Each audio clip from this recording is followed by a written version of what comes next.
निर्जला एकादशी व्रत की कथा। एक बार भीमसेन व्यास जी से कहने लगे कि हे पितामह, भ्राता युधिष्ठिर, माता कुंती, द्रौपदी, अर्जुन, नकुल और सहदेव आदि सब एकादशी का व्रत करने को कहते हैं, परंतु महाराज मैं उनसे कहता हूँ कि भाई मैं भगवान की शक्ति पूजा आदि तो कर सकता हूँ, दान भी दे सकता हूँ, परंतु भोजन के बिना नहीं रह सकता। इस पर व्यास जी कहने लगे कि हे भीमसेन, यदि तुम नरक को बुरा और स्वर्ग को अच्छा समझते हो तो प्रति मास की दोनों एकादशियों को अन्न मत खाया करो। भीम कहने लगे कि हे पितामह, मैं तो पहले ही कह चुका हूँ कि मैं भूख सहन नहीं कर सकता। यदि वर्ष भर में कोई एक ही व्रत हो तो वह मैं रख सकता हूँ, क्योंकि मेरे पेट में व्रत नाम वाली अग्नि है, सो मैं भोजन किए बिना नहीं रह सकता।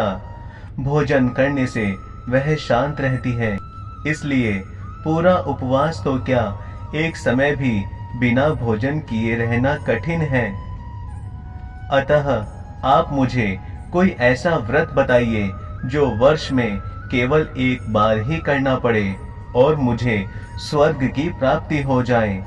श्री व्यास जी कहने लगे कि हे पुत्र, बड़े बड़े ऋषियों ने बहुत शास्त्र आदि बनाए हैं, जिनसे बिना धन के थोड़े परिश्रम से ही स्वर्ग की प्राप्ति हो सकती है। इसी प्रकार शास्त्रों में दोनों पक्षों की एकादशी का व्रत मुक्ति के लिए रखा जाता है। व्यास जी के वचन सुनकर भीमसेन नरक में जाने के नाम से भयभीत हो गए और कांप कर कहने लगे कि अब क्या करूं? मास में 2 व्रत तो मैं नहीं रख सकता।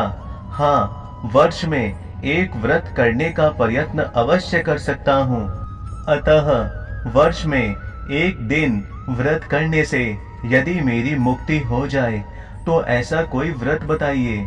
यह सुनकर व्यास जी कहने लगे कि वृषभ और मिथुन की संक्रांति के बीच ज्येष्ठ मास के शुक्ल पक्ष की जो एकादशी आती है उसका नाम निर्जला है।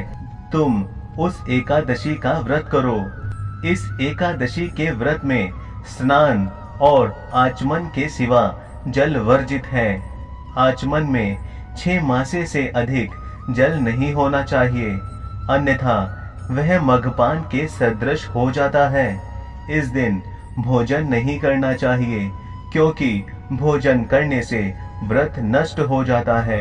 यदि एकादशी को सूर्य उदय से लेकर द्वादशी के सूर्य उदय तक जल ग्रहण ना करें तो उसे सारी एकादशियों के व्रत का फल प्राप्त होता है।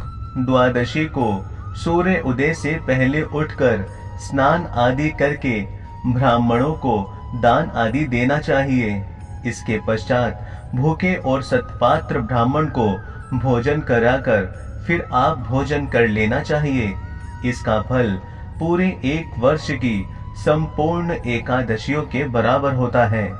व्यास जी कहने लगे कि हे भीमसेन, यह मुझको स्वयं भगवान ने बताया है।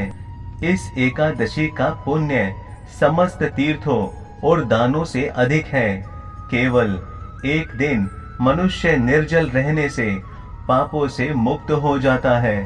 जो मनुष्य निर्जला एकादशी का व्रत करते हैं, उनकी मृत्यु के समय यमदूत आकर नहीं घेरते, वरन भगवान के पार्षद उन्हें पुष्पक विमान में बिठाकर स्वर्ग को ले जाते हैं। अतः संसार में सबसे श्रेष्ठ निर्जला एकादशी का व्रत है। इसलिए यत्न के साथ इस व्रत को करना चाहिए। उस दिन ओम नमो भगवते वासुदेवाय मंत्र का उच्चारण करना चाहिए और गौदान करना चाहिए।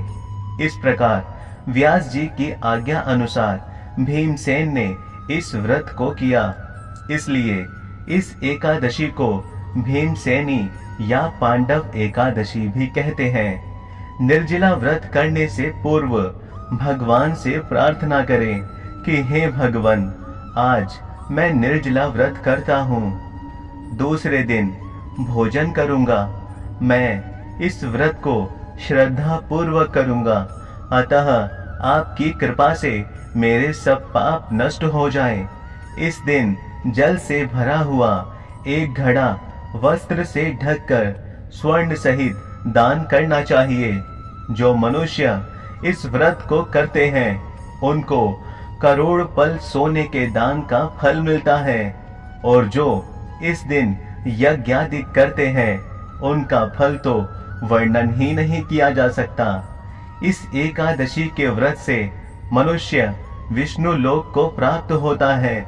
जो मनुष्य इस दिन अन्न खाते हैं वे चांडाल के समान हैं, वे अंत में नरक में जाते हैं। जिसने निर्जला एकादशी का व्रत किया है वह चाहे ब्रह्म हत्यारा हो, मद्यपान करता हो, चोरी की हो या गुरु के साथ द्वेष किया हो, मगर इस व्रत के प्रभाव से स्वर्ग जाता है। हे कुंती पुत्र, जो पुरुष या स्त्री श्रद्धा पूर्वक इस व्रत को करते हैं उन्हें अग्रलिखित कर्म करने चाहिए।